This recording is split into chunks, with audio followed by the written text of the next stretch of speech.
Hebreos capítulo 4.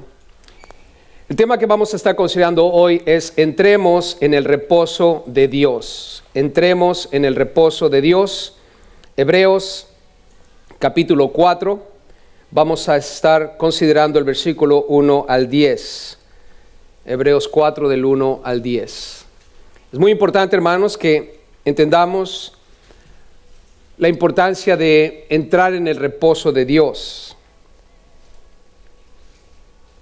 Cuando la palabra nos muestra aquí acerca del reposo, necesitamos estar seguros de que creemos lo que creemos y en quién creemos. Vamos a leer los versículos y después lo vamos a analizar de una manera, espero en Dios, eficaz para poder estar seguros de que estamos seguros de lo que creemos. Vean conmigo en el versículo 1, dice: temamos pues, no sea que permaneciendo aún la promesa de entrar en su reposo, alguno de vosotros parezca no haberlo alcanzado.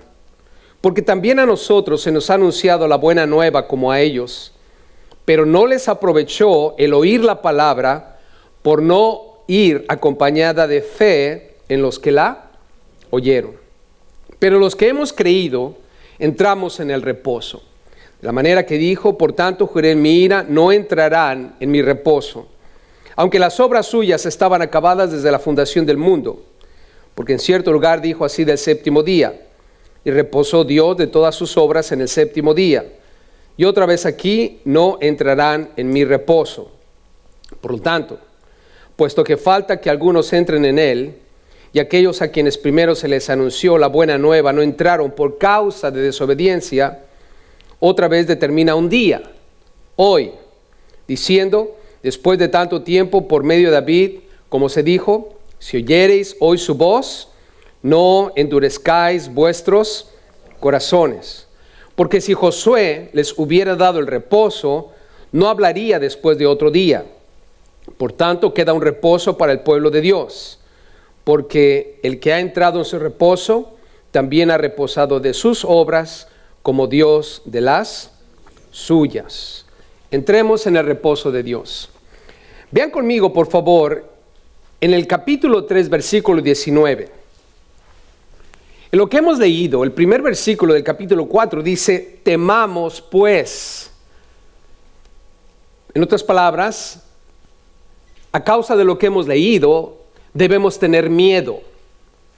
¿Y qué es lo que leímos? En el versículo 19 del capítulo 3 dice: y vemos que no pudieron entrar a causa de ¿qué, hermanos? ¿A causa de qué? Incredulidad. Entonces aquí Pablo en el versículo 1 dice: temamos pues. A causa de eso, a causa de lo que ellos hicieron, debemos tener miedo. ¿A qué le debemos tener miedo? A la incredulidad. Es bueno tenerle miedo al no creer. En este caso, en Jesús.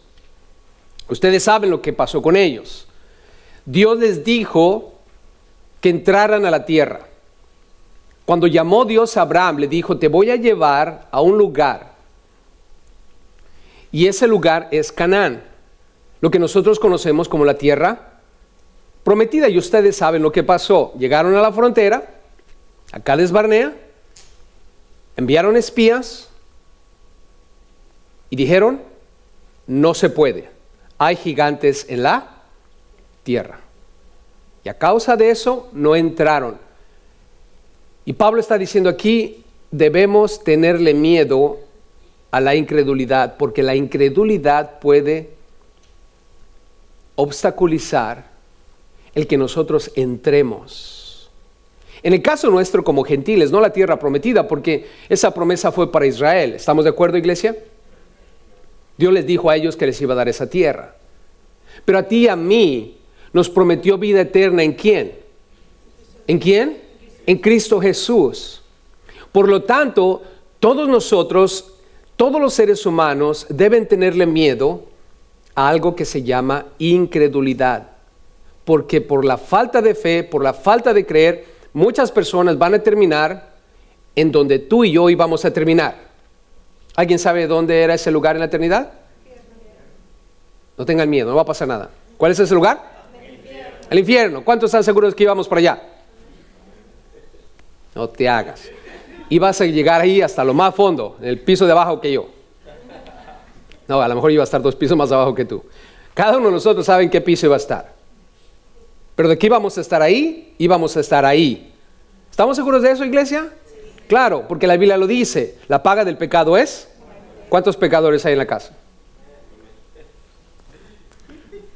No te preocupes tú que levantaste la mano. Los que no levantaron la mano son mentirosos. Y dice la Biblia que los que mienten son hijos del diablo. Aquí todos somos pecadores, ¿no es cierto? Pero gracias a Dios somos lavados por la sangre de Cristo Jesús, perdonados, redimidos, somos salvos. ¿Por qué? ¿Porque somos buenos? ¿Porque hicimos algo bueno? No, hermanos, porque hemos creído. Y es importante entender lo que dice aquí. Temamos pues. Debemos tenerle miedo a la incredulidad. No sea, nota aquí dice el versículo 1, que permaneciendo aún la promesa. Y esta es la exhortación. Escuchemos esto, hermanos. Porque la promesa todavía permanece, ¿no es cierto? ¿Es posible que la gente se salve todavía? Sí, la promesa todavía está ahí. Va a estar allí hasta que el Señor decida. O hasta que la gente se muera.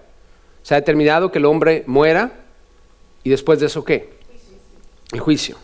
Entonces, dice, no sea que permaneciendo aún la promesa de entrar en su reposo, algunos de vosotros, nota aquí, algunos de vosotros parezca no haberla alcanzado, o parezca no haberlo alcanzado. La palabra parecer ahí es una palabra interesante, hermanos.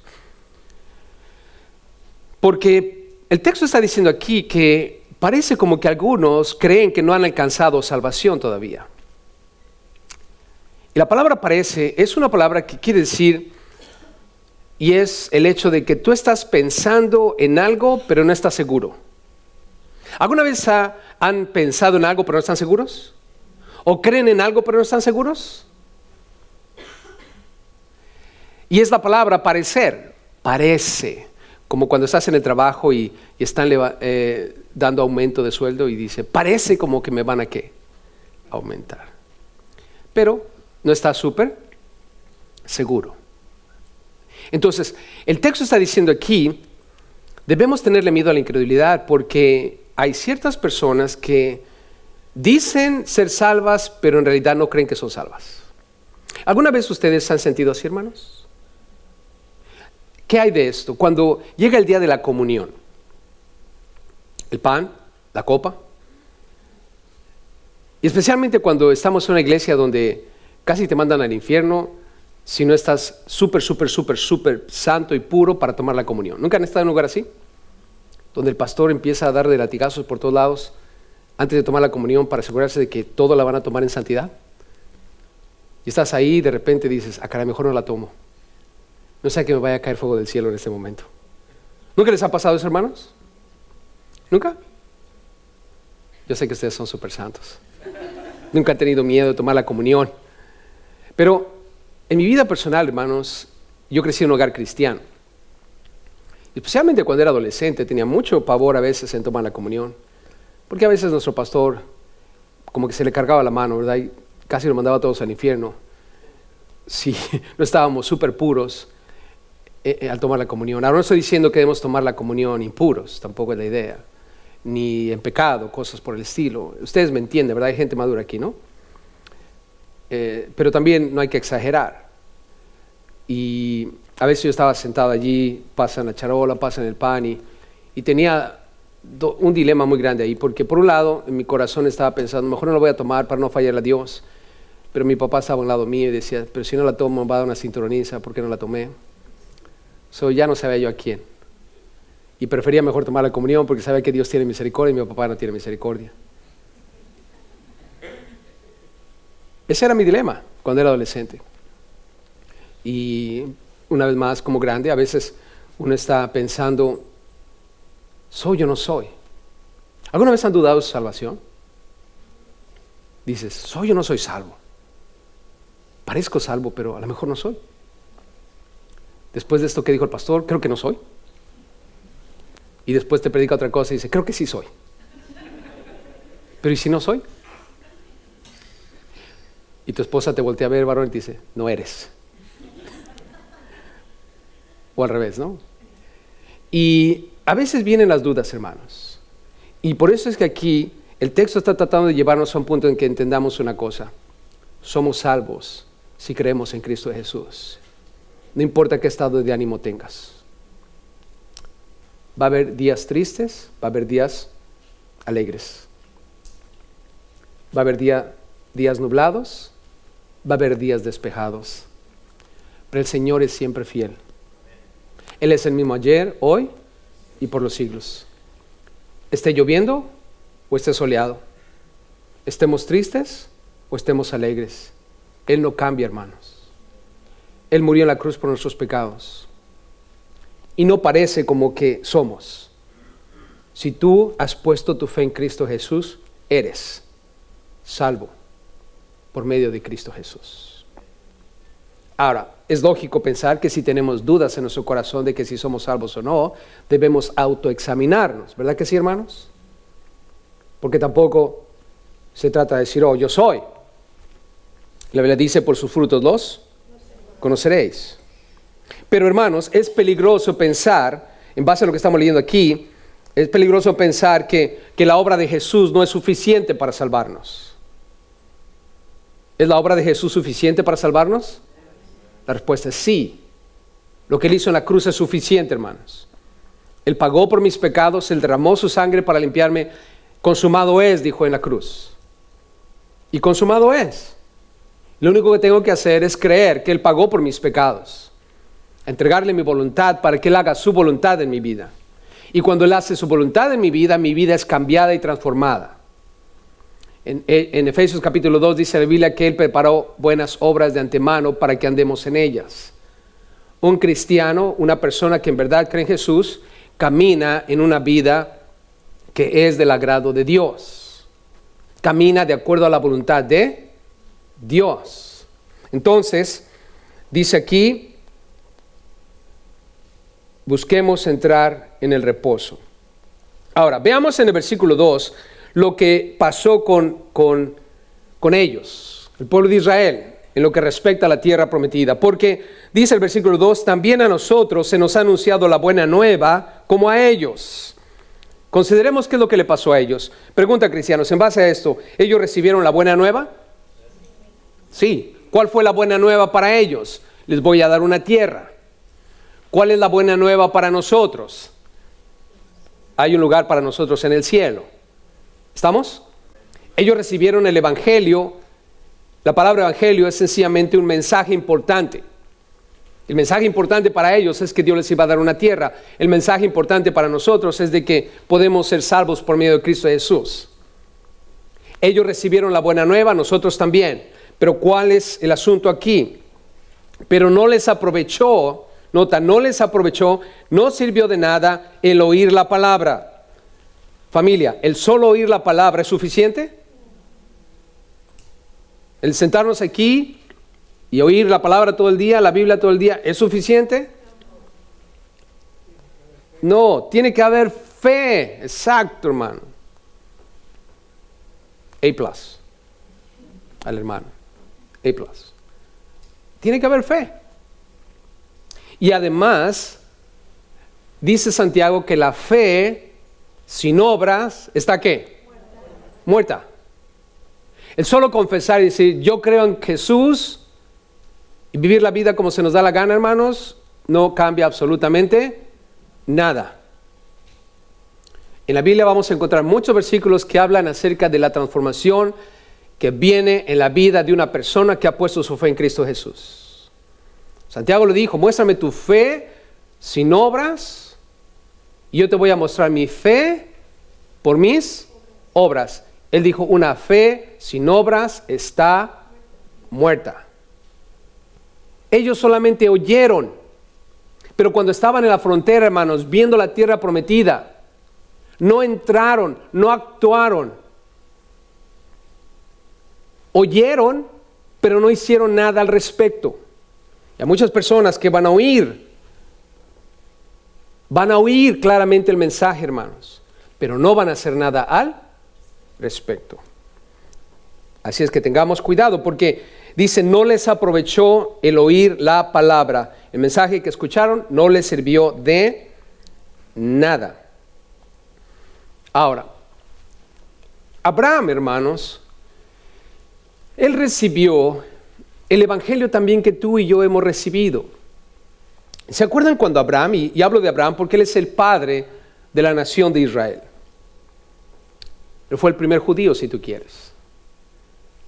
Un día él tuvo a Isaac, el único hijo que Dios reconoció, y le dijo, ve y sacrifica a tu hijo, a tu único hijo. El muchacho cargó la leña y ambos van con los siervos y le dice a los siervos, quédense aquí, el muchacho y yo vamos a ir a adorar a Dios. Y el muchacho junto con su padre van caminando y de repente le dice a Abraham, padre, ¿y dónde está el cordero? ¿Se acuerdan de esa escena? Traemos todo para la ofrenda, pero ¿dónde está el cordero? Y él le dijo, Abraham le responde al muchacho, a su hijo, Dios se proveerá de cordero. Dios se proveerá de cordero. Esa frase, hermanos, esa frase nos da un claro entendimiento de que Abraham entendía el evangelio que tú y yo entendemos hoy. Lo mismo que entendía Juan el Bautista. Cuando vio a Jesús, dijo, he ahí el Cordero de Dios que quita ¿qué? El pecado del mundo. ¿De quién estaba hablando, hermanos?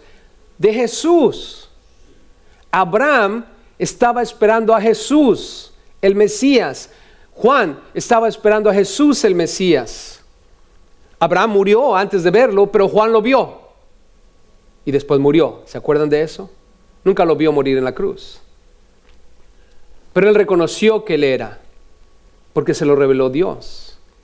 Abraham recibió también una revelación de que iba a venir el Mesías.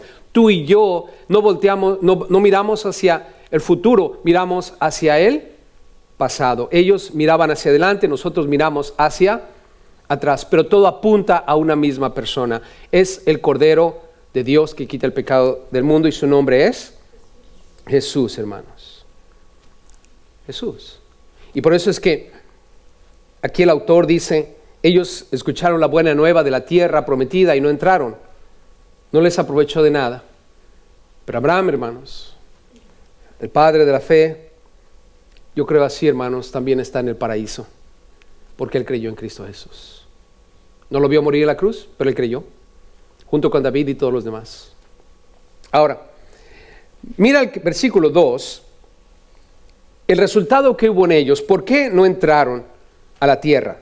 Dice, por no ir acompañada de fe en los que la oyeron.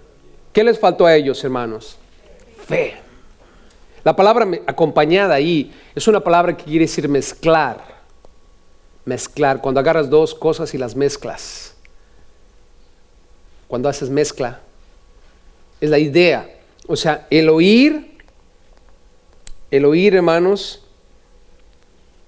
tiene que venir mezclado con la fe. Recuerden lo que dice Romanos 10:17. La fe es por el oír y el oír por la palabra de Dios. Tú oyes la palabra de Dios y eso produce que reacciones.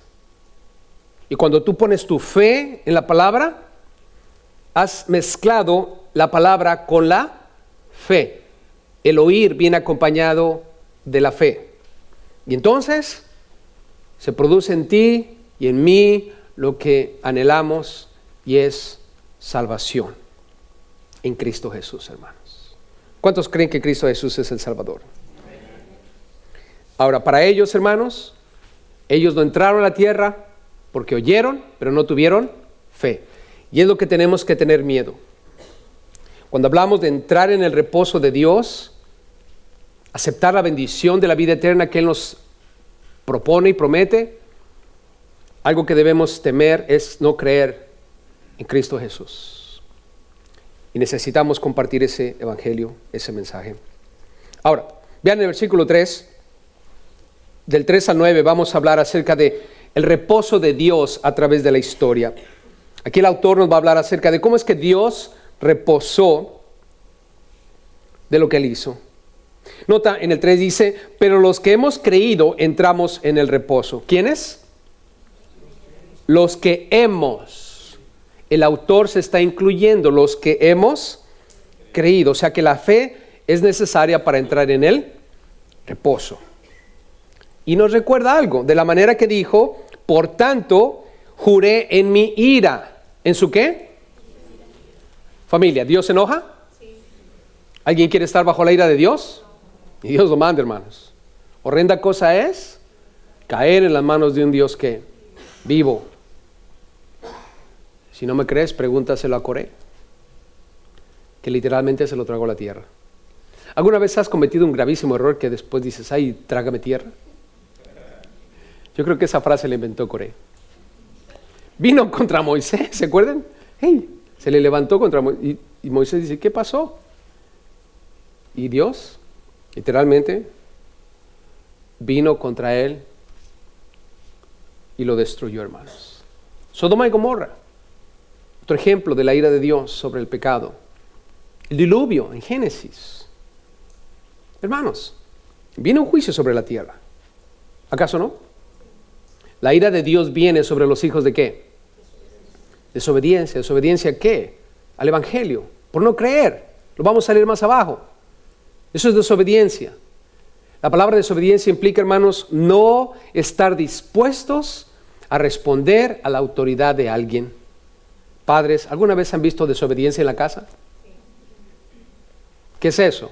Desafío a tu autoridad. Por eso te pega duro cuando te desobedecen. Te lo digo por experiencia. Yo tuve 3 pollitos que se convirtieron en cuervitos. Y después se volvieron águilas. Y al final regresaron a ser pollitos. Pero es duro, ¿no? Cuando viene la desobediencia en los hijos. Hermanos, aquí dice, juré en mi ira. Dios juró en su ira, no entrarán en mí. Familia, ¿Dios se enojó con ellos? Salmo 95, escuchen esto está en el Salmo 95, hablando aquí acerca de que la fe es necesaria para entrar en el reposo. Salmo 95, todo el Salmo, si ustedes quieren leerlo después, pero en el versículo 10 y 11 dice, 40 años estuve disgustado con la nación. ¿Cuántos años? 40, todos saben la historia, ¿no? 40 años estuvo enojado con ellos. Ahora, hermanos, ¿eso será paciencia? ¿Sí? Ya, porque no los destruyó al primer día. Si yo hubiera sido Dios, los acabo antes de que hablaran, porque yo sería capaz de entender todo, ¿no? Antes de que hablen estos, ¡fum! Gracias a Dios yo no soy Dios, porque si no tú tampoco existieras. ¿Verdad que sí, hermanos? Dios es un Dios increíblemente lento para la ira y grande en qué.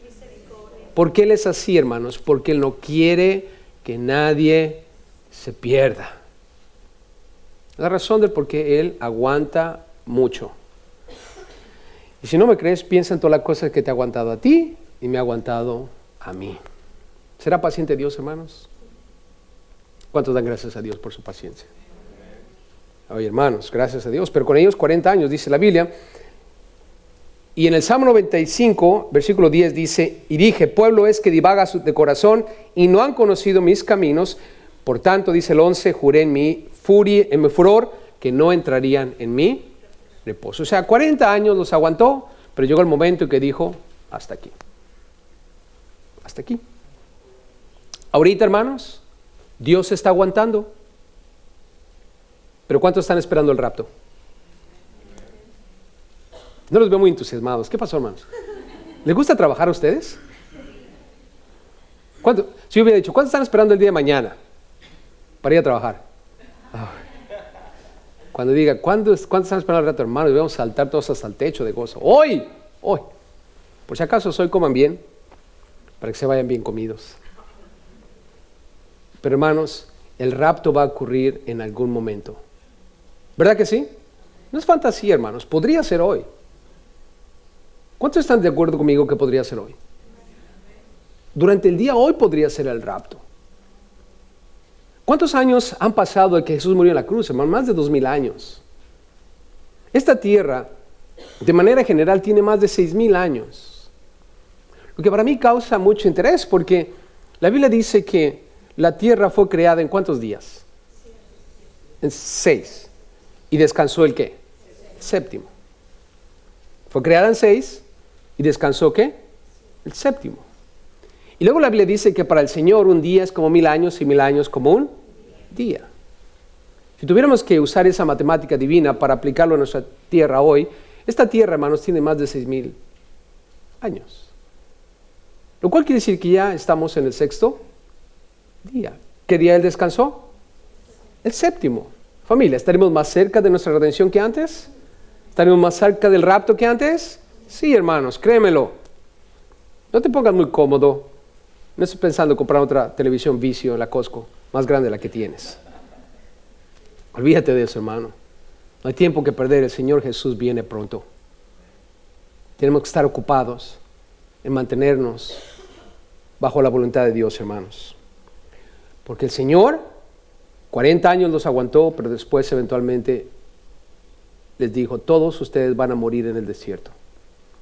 ¿Excepto quién? Josué y Caleb, porque ellos creyeron. Y todos los niños que estaban con ellos en el desierto. Y yo creo que también Moisés creyó y tuvo la oportunidad, hermanos, de ver las bendiciones de Dios en su vida.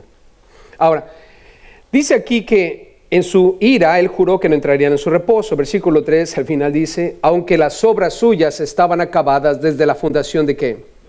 Del mundo. Hermanos, el Señor, nuestro Dios, como ya dijimos, creó la tierra en 6 días y después de eso descansó. Como dice aquí, las obras estaban acabadas. O sea, Dios funciona de esta manera en lo que estamos leyendo. Durante 6 días Él creó y después descansó. Ahora, nosotros sabemos que descansó en el sentido de que no está haciendo nada creado más. Él ya creó lo que tenía que crear. Pero el Señor todavía está trabajando en nuestras vidas. Nos guía, nos sustenta, nos cuida, nos protege, nos enseña, etc. Jesús dijo, mi Padre hasta ahora trabaja y yo trabajo. O sea, el Padre está trabajando en nosotros, no en creación, pero en lo que está haciendo con nosotros. Pero Dios obró y descansó. ¿Qué quiere decir eso? Dios en este momento también está obrando de manera que nos está dando a todos los seres humanos la oportunidad de salvarnos, pero un día eso va a terminar. Y entonces Él va a descansar de ese trabajo. ¿Están conmigo? Y eso va a ocurrir en el rapto. Cuando ya el Señor nos lleve a casa, Él va a continuar trabajando de otra manera en esta tierra y después termina por fin para siempre con todo el pecado. De esto que vemos no tendremos más memoria, no habrá más llanto, ni más tristeza, ni más dolor. Entonces, dice aquí que Él reposó. Vean el versículo 4, y aquí tenemos la esperanza del reposo de Dios. Es necesaria la fe para entrar en el reposo. Versículo 4, porque en cierto lugar dijo así del séptimo día, y reposó Dios de todas sus obras en el séptimo día. ¿Estamos de acuerdo que el Señor reposó? O sea, en un momento Él tuvo que parar y descansar. Bien, ahora lo interesante, ustedes pueden leer en el libro de Génesis, el primer día dice, y fue la tarde y la mañana del primer día. Del segundo día dijo, y fue la tarde y la mañana del segundo día, y del tercer día, y del cuarto día, y del sexto día. Fue la tarde y la mañana del sexto día. Pero ¿qué hay del séptimo día? En Génesis, Dios dijo, ¿fue la tarde y la mañana del séptimo día? No. ¿Por qué? Porque el séptimo día no iba a tener fin. ¿Y qué quiere decir eso para nosotros, hermanos? Que esta tierra tiene su proceso y su tiempo, pero en la eternidad con nuestro Dios no vamos a tener fin. Vamos a vivir eternamente, hermanos. Es la idea de nuestro Dios. Crea y descansa. Obró nuestra salvación y descansó de eso. para tener un descanso eterno con Él. Ahora vuelve a repetir en el versículo 5, y otra vez, no entrarán en mi ¿qué? En mi reposo. ¿Por qué no entraron en el reposo, hermanos? ¿Por qué el pueblo de Israel no entró a la tierra prometida? Porque no creyeron, por falta de fe. Una vez más, repite, si no tienes fe, no vas a entrar. Pero hoy tenemos esa esperanza del reposo. Versículo 6, por lo tanto, puesto que falta que algunos entren en él. ¿Alguien conoce a alguien que no ha puesto su fe en Cristo Jesús todavía? ¿Sí? Hay muchas personas todavía. Estoy seguro que tú amas a alguien que todavía no ha puesto su fe en Cristo Jesús. Y es probable y es seguro que estás orando, intercediendo, suplicando por esa persona. A lo mejor es un cónyuge, a lo mejor son hijos, a lo mejor son parientes o amigos muy queridos. O a lo mejor ya estás en otro nivel y estás orando por tu comunidad, por tu nación, por el mundo. Dice aquí que falta que algunos entren en él. Y aquellos a quienes primero se les anunció la buena nueva no entraron por causa de ¿qué? ¿Por causa de qué? Desobediencia. O sea, la fe es un acto de obediencia. Obedecer implica voluntariamente decidir acatar las órdenes de alguien superior a mí. Cuando tus hijos te obedecen, cuando tú como empleado obedeces al patrón, estás de manera voluntaria sometiéndote a la autoridad del que está arriba de ti. Eso es obediencia.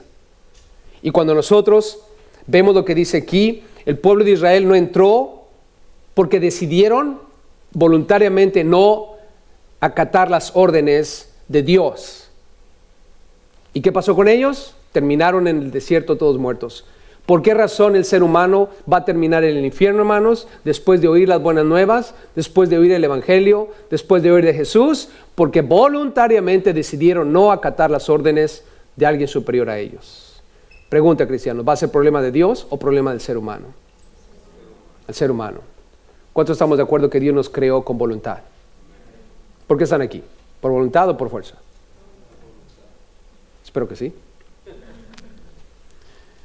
Espero que sí. Espero que tu estancia entre nosotros como miembro de la iglesia de Dios sea por voluntad. Porque si no estás aquí por voluntad, dispuesto a acatar las órdenes de alguien superior, y yo no soy esa persona, hermanos. La persona superior a nosotros se llama Dios. Amén. Y estamos bajo su voluntad y por voluntad. Yo estoy aquí, hermanos, por voluntad. Es mi voluntad hacer la voluntad de Dios. Eso es entregarle mi corazón a Dios. Eso es creer en Dios.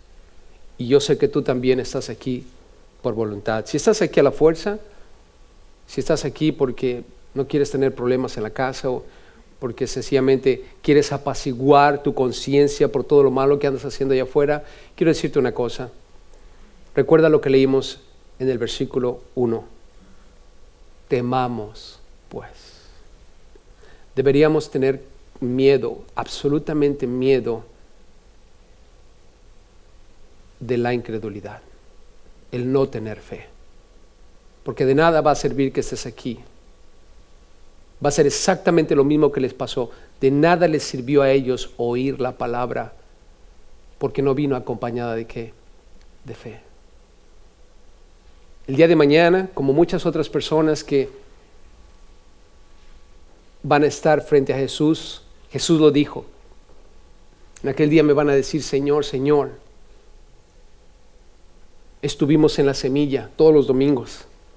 Señor, Señor, serví en la semilla todos los domingos. Y algunos más van a decir, en tu nombre echamos demonios, en tu nombre hicimos esto, en tu nombre hicimos aquello. Jesús les va a decir, ¿qué le va a decir? Apártate de mí, nunca te conocí. Wow, hermanos, ponte a pensar por un momento. Lo dijo Jesús, no lo estoy diciendo yo, hermano, lo dijo Jesús. O sea, quiere decir que dentro de la iglesia de Dios hay muchas personas que están haciendo lo correcto.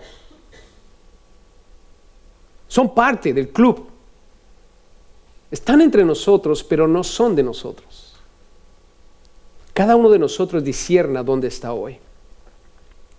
Y si tú eres de esas personas, por favor, rinde tu corazón a Dios y cree en el Evangelio, para que cuando estés enfrente de Jesús escuches algo diferente, que también muchos van a oír. Bien, buen siervo y fiel, entra en el gozo de tu Señor. Oh hermanos, yo estoy esperando junto contigo escuchar esas palabras. Y cuando escuchemos esas palabras, como dice la Biblia, tú y yo vamos a entrar al cielo saltando como becerros de la manada. No sé si alguna vez han visto saltar a los becerros. Oh hermanos, créemelo, vamos a saltar de gozo. Nuestro lamento se va a convertir en baile, dice la Biblia. Entonces, debemos atender. Nota en el versículo 6 dice: y aquellos a quienes primero se les anunció la buena no entraron, la buena nueva no entraron por causa de desobediencia. Versículo 7, otra vez determina un día. ¿Cuándo, hermanos? ¿Cuándo? ¿Mañana? ¿El año que entra? ¿Cuando ya esté viejo? ¿Cuando necesite a Dios? Hermanos, ¿quién de nosotros sabe el día?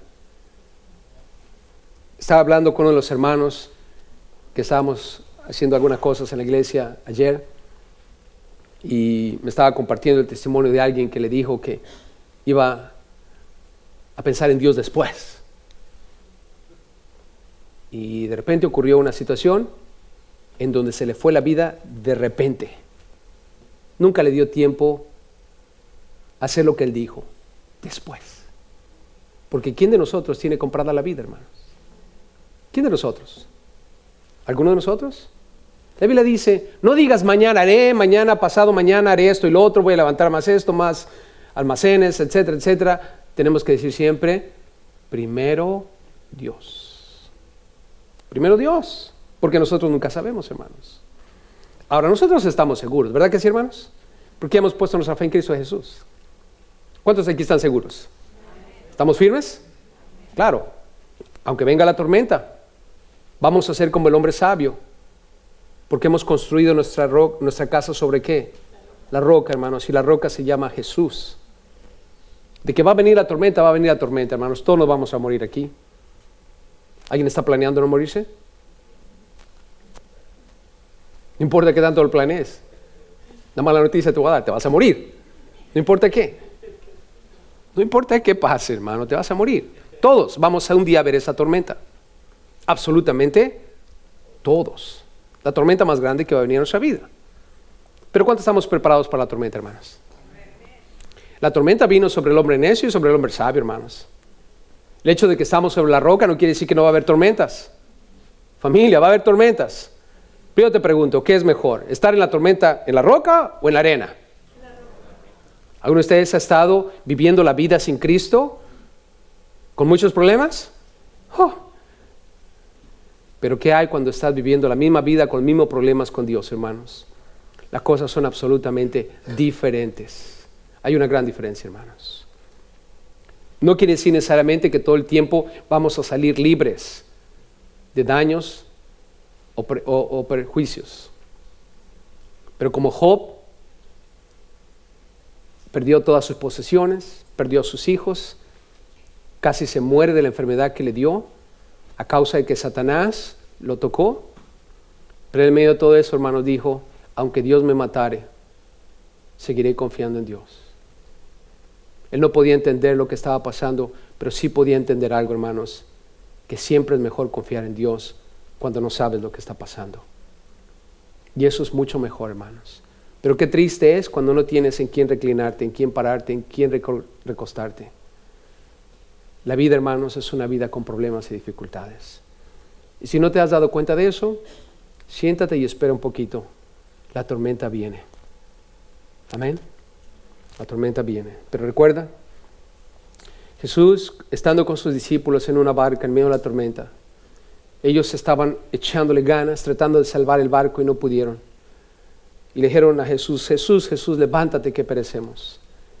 Y él, puesto de pie, les dijo, hombres de poca fe, ¿por qué dudaron? Hermano, Jesús está contigo en la tormenta. Jesús va contigo en la barca, hermano. Ya no le eches ganas, solamente confía en Él. No quiero decir que no estés trabajando, haciendo algo al respecto, pero no te preocupes, no te desesperes. Él está contigo. Lo único que tienes que hacer es tener fe. ¿Cuántos tienen fe de que Él va a suplir todas las cosas que te hace falta, hermano? Pero recuerda, de nada sirve el oír. De nada sirve el decir, tiene que venir acompañado de obras. Esto es, si yo digo que creo que Él va a suplir, créemelo, espéralo, porque va a ocurrir. Él te va a suplir. Amén. Pues aquí el versículo 7 dice, otra vez determina un día, hoy, diciendo después de tanto tiempo, por medio de David, como se dijo, si oyereis hoy su voz, ¿qué no debemos hacer, hermanos? ¿Endurecer qué? El corazón. ¿Sabe lo que es el endurecimiento de corazón? El no creer, el no tener fe. Cuando un día se le pregunta a Jesús acerca del divorcio y todas esas cosas, ustedes saben, ¿verdad? Siempre es un asunto dentro del matrimonio. ¿Alguna vez han escuchado esa palabra en el matrimonio? ¿Nada más yo? Ah, qué bueno que ustedes son. ¡Hey! Vamos a divorciar y todo eso, ¿no? ¿Por qué la gente se divorcia? Jesús lo dijo. ¿Por la dureza de qué? De su corazón. ¿Por qué la gente se divorcia? Jesús dijo, por la dureza de corazón. ¿Qué es eso? El no creer que las cosas van a cambiar. El no creer que podemos cumplir la promesa hasta que la muerte nos separe. Es el dejar de creer. El pensar que no va a ocurrir, que no va a pasar. Eso es dureza del corazón. En este caso, no creer que podemos ser salvos por medio de Jesús. ¿Habrá gente que no cree que puede ser salvo por medio de Jesús? Mucha gente, hermanos. Mucha gente que está haciendo por su propia fuerza, por su propia cuenta, hasta lo imposible para salvarse, hermanos, siendo que solo tienen que poner su fe en Cristo Jesús. ¿Pero por qué no ponen su fe? Porque el corazón se les endurece. Así es que si ustedes están orando por alguien que no tiene a Cristo en su corazón, que no es salvo, esa es la oración en cristianos. Señor, ablándale el corazón. Padre, que no endurezca su corazón. Padre, quebrántale su corazón. Y la pregunta es, ¿por qué el corazón, hermanos? El corazón se traduce como lo que nosotros dijimos hace un rato, voluntad. Cuando dices, te amo con todo mi corazón, ¿qué quiere decir eso? ¿Con todo el pum, pum, pum, pum, pum, pum? No, hermanos, estoy dispuesto voluntariamente a estar contigo hasta que la muerte nos separe. Voy a hacer todo voluntariamente. Y ustedes saben, no quiero entrar en el asunto de lo que implica el corazón. Dentro del matrimonio no necesariamente es el romanticismo y todo lo que oímos en conferencias y en libros. Hermanos, es un acto voluntario de cumplir con lo que hemos pactado. Eso para mí es lo que significa estar con alguien de todo corazón. Cuando se trata de Jesús es exactamente lo mismo, hermanos, porque recuerden, nosotros somos la novia y Él es el novio. ¿Sí se acuerdan, verdad? Efesios capítulo 5. ¿Y qué quiere decir eso? Estoy de acuerdo en vivir contigo voluntariamente para cumplir lo que hemos pactado. Jesús dijo, tienen que calcular el costo. Nadie que va a construir una torre se sienta primero para calcular si lo puede lograr. Nadie que va a pelear contra un ejército se sienta primero para ver si tiene los suficientes soldados para vencer. Tienes que calcular el costo. De la misma manera, nadie diga que me va a seguir, nadie diga que va a ser mi discípulo, nadie diga que quiere casarse conmigo, si no está dispuesto a hacer lo que tiene que hacer. Siéntate y calcula el costo. ¿Hemos calculado el costo, hermanos? ¿Sabes cuál es el costo? Entregarle tu voluntad a Dios. Para hacer lo que Jesús dijo, no mi voluntad, sino la tuya. Familia, ¿eso es fácil? No. Ustedes que están casados, piensen. Llega ella y te dice, ¿a dónde vamos a comer? Y tú cedes tu voluntad. Él dice, a donde tú quieras, mi amor. ¿Es fácil eso, hermanos? Por dentro estamos diciendo, quiero una double con animal fries y un shake bien grande de chocolate. Pero ella, como está a dieta, dice, no, va a ser vegan. ¿Y qué es eso? No carne. Y dices, ¡ah! Donde tú quieras, mi amor. ¿Es fácil, hermanos? ¿Es fácil? No. Hay que doblegar el corazón. Ahora, gracias a Dios que en mi caso mi esposa es la que dice, vamos por un dobo. No es cierto. Pero lo que quiero que entiendan conmigo, hermanos, por un momento, ahorita se me antojó una semita. Gloria a Dios. Una semita. ¿Conocen las semitas? Oh my God, son buenísimas. Pero en fin, entonces, el Señor le dice aquí, vean el versículo 8, vamos a ir concluyendo en lo que está diciendo. Si Josué les hubiera dado el reposo, piensa por un momento, Josué, ¿acaso no fue él el caudillo que los llevó a la tierra prometida, hermanos? Él entró, Caleb, él, entraron con todos los muchachos que Dios permitió que entraran y conquistaron la tierra. No fue fácil, tuvieron que pelear, tuvieron que enfrentar muchas batallas. Pero aquí dice la Biblia que si Josué les hubiera dado el reposo, no hablaría después de otro reposo. ¿Por qué? Porque en lo que acabamos de leer, versículo 7, dice, determina un día hoy diciendo después de tanto tiempo por medio de David. ¿David fue primero que Josué o después que Josué? Después. ¿Cuándo? Sabía que después.